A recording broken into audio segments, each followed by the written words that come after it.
Hello guys, this is Piyush wonder back. और एक बहुत दिनों से मेरे दिमाग में चल रहा था कि मैं करियर पे एक सीरीज स्टार्ट करूं। बेसिकली उन लोगों पे फोकस करने के लिए जो मतलब कुछ अचीव करना चाहते हैं।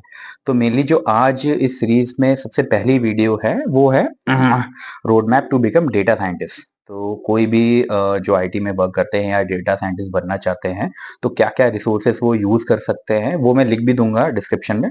बट मैं बता देता हूँ समझाने के लिए, क्योंकि बिकॉज डेटा साइंटिस्ट जो है ना आज की जो हम लोगों की क्या बोलते हैं एक तरीके से आईटी इंडस्ट्री मूव कर रही है, एआई और एआईएमएल जो हमेशा हम लोग बोलते हैं, आर्टिफिशियल इंटेलिजेंस और मशीन लर्निंग। तो उसमें क्या क्या रिसोर्सेस आप यूज कर सकते हो मैं एक हल्का सा चीजें बता दूंगा, so that you can take your start. आप स्टार्ट कर सकते हो, उसके बाद जितना आप पढ़ोगे जितना एक्सप्लोर करोगे उतनी ज्यादा चीजें आप लर्न करोगे। ठीक है, तो अब शुरुआत करते हैं। सबसे पहले जो प्रोग्रामिंग लैंग्वेजेस हैं जो इन सब चीजों को इम्प्लीमेंट करने में यूज होती है, सबसे पहले आपकी पाइथन होती है, फिर आर होती है, फिर जावा है, फिर एसक्यूएल है। इन चार लैंग्वेजेस के अराउंड आप जितना कम से कम अपने आप को स्टिक रखोगे और उन्हीं पे आप प्रैक्टिस करोगे उतना अच्छा रहेगा। तो इन चार लैंग्वेजेस पे आप फोकस करिए। दूसरी चीज है मैथ्स की जो फंडामेंटल्स है, मैथमेटिक्स के अराउंड जो चीजें आती है, क्योंकि सबसे ज्यादा इसमें यूज होती है स्टैटिस्टिक्स। स्टैटिस्टिक्स यूज होती है, लीनियर अलजेब्रा यूज होती है, फिर डिफरेंशियल कैलकुलस यूज होती है, डिस्क्रीट मैथमेटिक्स यूज होती है। तो इसी के अराउंड आपको अपने आप को रखना है, इसी के अराउंड अपनी लर्निंग रखनी है, इसी के अराउंड आपको स्टिक रहना है। फिर तीसरी चीज आती है डेटा एनालिसिस। डेटा एनालिसिस में हम लोग जो यूज करते हैं या पढ़ते हैं वो है फीचर इंजीनियरिंग और डेटा रैंगलिंग और ईडीए। ये तीन चीजें आपको फोकस करनी है। इसके बाद जब आप इतना कर लोगे फिर और ज्यादा आप डीप में जा सकते हो डेटा एनालिसिस पार्ट में। फिर है मशीन लर्निंग का पार्ट आता है। अब मशीन लर्निंग में क्या क्या चीजें आ जाती हैं, इसमें सबसे पहले आता है classification, regression, reinforcement learning, deep learning, dimensionality reduction और क्लस्टरिंग। तो इसी इतनी जो चीजें मैंने बताई हैं इसके अराउंड आप अपनी पढ़ाई को रखना फोकस। इधर उधर ज्यादा जाने की जरूरत नहीं है। ठीक है, फिर आपकी पांचवी चीज आती है web scrapping. Web web scrapping में आपका ब्यूटीफुल सोप यूज होता है, स्क्रैपी यूज होता है, यूआरएल लिब यूज होती है। इन तीन चीजों के अराउंड आपको रहना है।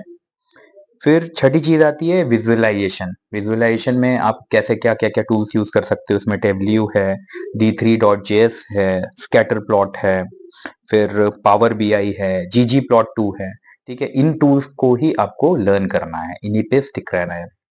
उसके बाद मैं रिसोर्सेज बता देता हूँ। आप पाइथन कहाँ से पढ़ोगे, तो इसमें है हम लोगों की HackerRank.com। हैकर रैंक गूगल करो .com और वहां से अपनी पाइथन पढ़ना स्टार्ट करो।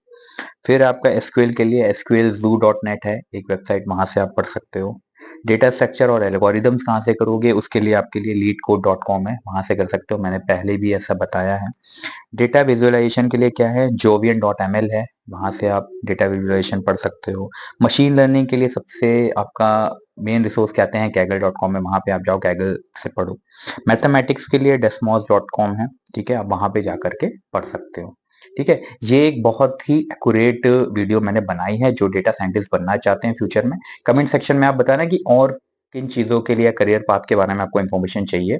मैं उस पर रिसर्च करूंगा और आप लोगों को बिल्कुल एक्यूरेट इन्फॉर्मेशन दूंगा, बहुत कम टाइम में बहुत ज्यादा यूजफुल इन्फॉर्मेशन जो आपकी लाइफ में वैल्यू क्रिएट कर सकता है और आपको आपकी पर्सनल ग्रोथ में हेल्प करेगा।